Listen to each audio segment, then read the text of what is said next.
ओम श्री गुरु सत्ताय नमः। सभी को प्रणाम।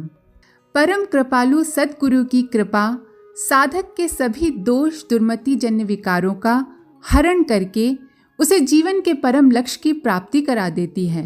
सद्गुरु की कृपा साधक का परम आश्रय है। भगवान महादेव गुरु गीता में एक ही सत्य को बार बार सुनाते हैं, बताते हैं, समझाते हैं। अन्यत्र कहीं मत भटको, अन्यत्र कहीं मत उलझो, अन्यत्र कहीं मत अटको।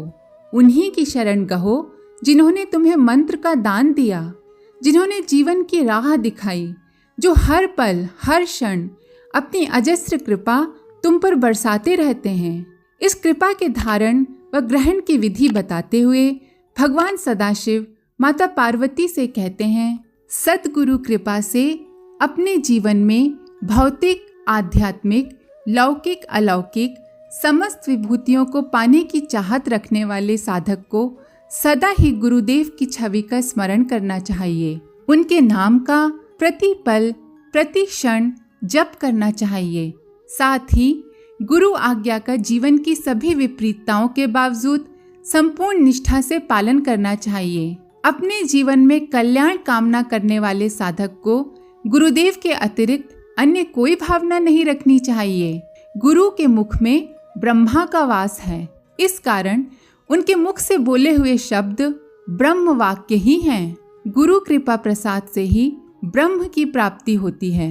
परम पतिव्रता स्त्री जिस तरह से सदा ही अपने पति का ध्यान करती है, ठीक उसी तरह अध्यात्म तत्व के अभिप्सु साधक को अपने गुरु का ध्यान करना चाहिए। साधक में इस ध्यान की प्रगाढ़ता कुछ इस तरह होनी चाहिए कि उसे अपना आश्रम, अपनी जाति, अपनी कीर्ति का पोषण वर्धन सब कुछ भूल जाए। गुरु के अलावा अन्य कोई भावना उसे न व्यापे। श्री रामकृष्ण परमहंस देव के अनेक शिष्य थे। उनमें से कई बहुत पढ़े लिखे, विद्वान और तपस्वी थे। स्वामी विवेकानंद जी महाराज की अलौकिक प्रतिभा से तो समूची दुनिया चमत्कृत रह गई। इन शिष्यों में एक लाटू महाराज भी थे। निरे अपढ़, गंवार, विद्या बुद्धि का कोई चमत्कार उनमें नहीं था, बस हृदय में भक्ति थी। न वे शास्त्र चर्चा के गांधीर्य में डूब सकते थे और न ही किसी से शास्त्रार्थ कर सकते थे। अपनी इस स्थिति पर विचार कर उन्होंने परमहंस देव से कहा, ठाकुर मेरा क्या होगा?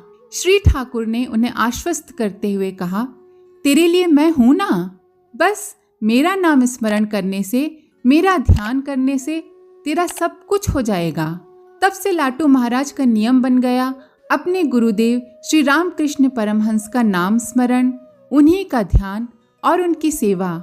ठाकुर की आज्ञा ही उनके लिए सर्वस्व हो गई। ये सब करते हुए उनके जीवन में आश्चर्यजनक आध्यात्मिक परिवर्तन हुए। अनेकों दैवी घटनाएं एवं चमत्कारों ने उनकी साधना को धन्य किया। उनके अद्भुत आध्यात्मिक जीवन और योग शक्तियों के अद्भुत विकास को देखकर स्वामी विवेकानंद ने उन्हें अद्भुतानंद नाम दिया। श्री रामकृष्ण संघ में वो इसी नाम से विख्यात हुए। स्वामी विवेकानंद उनके बारे में कहा करते थे, लाटू ठाकुर का चमत्कार हैं। वो इस बात का प्रत्यक्ष प्रमाण है कि गुरु स्मरण, गुरु सेवा और गुरु की आज्ञा पालन से सब कुछ संभव हो सकता है। जो जन्म जन्मांतरों के तप से संभव नहीं, वो सद्गुरु कृपा से सहज ही साकार हो जाता है। सद्गुरु के मुख में ब्रह्म का वास होता है। उनकी वाणी ब्रह्मवाणी है। उनके द्वारा बोले गए वचन ब्रह्म वाक्य हैं। महान दार्शनिक योगी भगवान शंकराचार्य ने कहा है, मंत्र वही नहीं हैं जो वेद और ग्रंथों में लिखे हैं, मंत्र वे भी हैं जिन्हें गुरु कहते हैं। सद्गुरु के वचन महामंत्र हैं। इनके अनुसार साधना करने वाला जीवन के परम लक्ष्य को पाए बिना नहीं रहता। भावना हो या चिंतन अथवा फिर क्रिया, सभी कुछ सम्मिलित रूप से एक ही दिशा में सद्गुरु के चरणों की ओर प्रवाहित होनी चाहिए।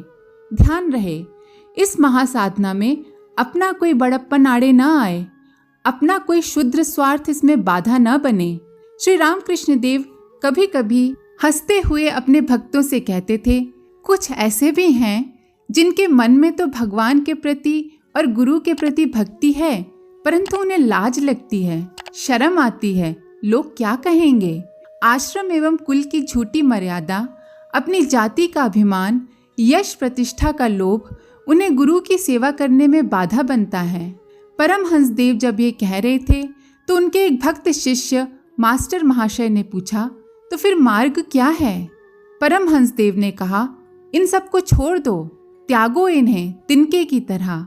सद्गुरु की आज्ञा पालन में जो भी बाधाएं सामने आए, उनका सामना करने में कभी कोई संकोच नहीं करना चाहिए।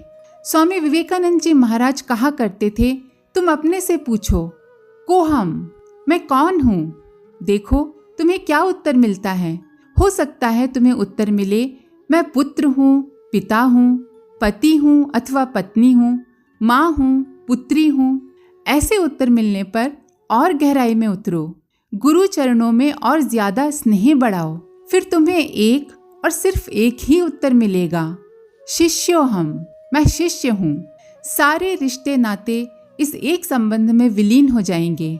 ध्यान रहे, जो शिष्य है वही साधक हो सकता है, उसी में जीवन की समस्त संभावनाएं साकार हो सकती हैं, और जो सच्चा शिष्य है उसके सभी कर्तव्य अपने गुरु के लिए हैं। आज के लिए इतना ही। आप सभी का धन्यवाद। ओम शांति। हमारे YouTube चैनल को सब्सक्राइब करें और बेल आइकन को दबाकर ऑल पर क्लिक करें ताकि नोटिफिकेशंस आपको मिलती रहें।